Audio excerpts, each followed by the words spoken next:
अरे देखिए ना कितना छोटा छोटा कपड़ा पहनी है। थोड़ा फोकस कीजिए यार, थोड़ा कीजिए तो इनका। हाँ, अरे फोकस तेरी। कीजिए।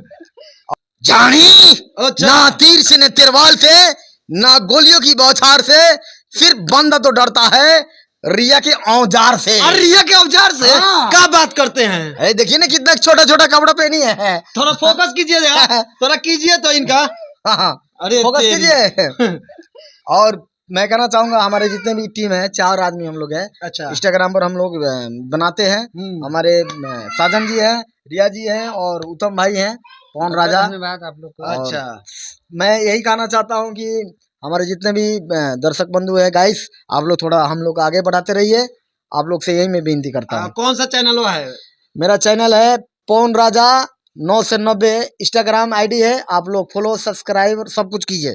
सब कुछ कीजिए। हाँ, सब कुछ मतलब नहीं सब कुछ का मतलब नहीं, इंस्टाग्राम मेरा जो आईडी अच्छा, है। इंस्टाग्राम पे इनको फॉलो कीजिए। हाँ हाँ, फॉलो और कीजिए, लाइक कीजिए, कमेंट कीजिए, कमेंट कीजिए जी। चलिए, बहुत बहुत धन्यवाद।